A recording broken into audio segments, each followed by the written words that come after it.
Hi, I'm Marty Nemko.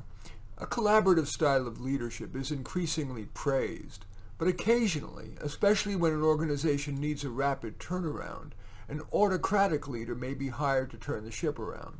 Here's an example, with details changed to protect my client's anonymity. I'm also going to offer the questions and advice that I gave to this client. Gary was always difficult. As a child, he bossed kids around, and while they resented it, they weren't assertive enough to stop him. Besides, he was usually right. For example, the rules he wanted for the touch football games were usually smarter, resulting in the kids having a better time. In high school, Gary ran for class president and won. Yes, because he had proposed smart ideas, but also because he planted exaggerated rumors about his only serious competitor. In college, Gary took over the moribund Future Business Leaders Club and in his usual autocratic way slammed through his ideas, for example, convincing local major corporations' VP of recruitment to give the club's members an insider's tour of headquarters. And Gary prepped his club's members, to ask great questions to help them get hired. Gary's career was a meteoric rise, all using the same modus operandi. Be bold, fearless, and intimidating. He left each job, yes, for promotion, but his coworkers and even his bosses were glad to see him gone. One said, "I can breathe again." Indeed, that desire to get rid of Gary caused the employers to give him a stronger reference than he'd otherwise have gotten.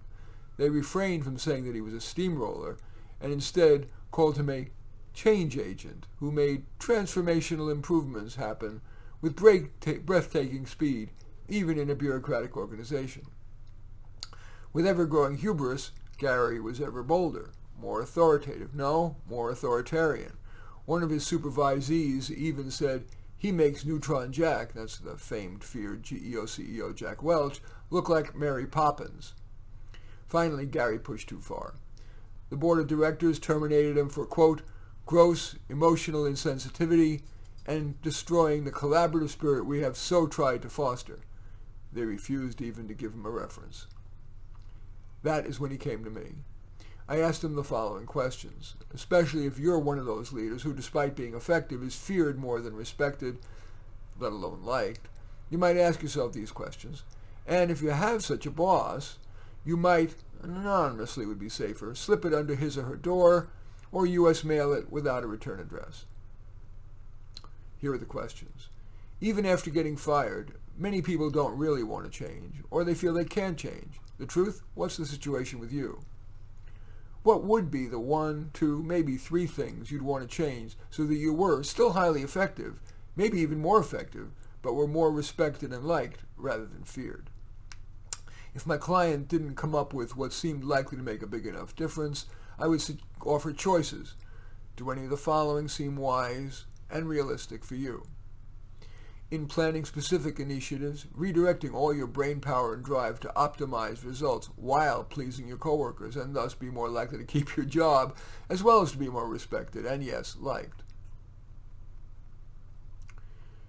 Be more of the good cop, and when toughness is needed, decide whether it's wise for you to be the bad cop or to distribute that task to one of your lieutenants. Do more PR initiatives to show your softer side, for example, in giving talks to the troops. Infuse more emotion about your own life, conversations you had with employees, your enthusiasm not just for making our number, but improving the lives of the employees, customers, even the planet. Record those talks and have the most compelling cuts edited into a video montage that would be on the site's homepage and sent to all employees. Master the art of tact, asking for what you think is right, but in a face-saving way. For example, X makes sense to me, how about to you? Despite that collaborative wording, being in the power position will give your words and idea sufficient weight. Recognizing that in the largest scheme of things, whether your company sells more widgets than competitors or your nonprofit raises more money than the competitive nonprofit, isn't so important as to make your employees scared. As always, every person and every situation is different. But might it be worth looking inward and giving a truly honest answer to those questions, and perhaps adopting one or more of this little talk's ideas, at least on an experimental basis? It just could make you not just effective, but respected and even admired. In any event, I do thank you for watching. I'm Marty Nemko. I welcome your thumbs up and accept your thumbs down. I always look forward to your comments and especially like it if you hit the share button below. Share on your social media so that my efforts can have broader impact. And I am flattered if you choose to subscribe to my channel. In any event, I do thank you for watching. I am Marty Nemko.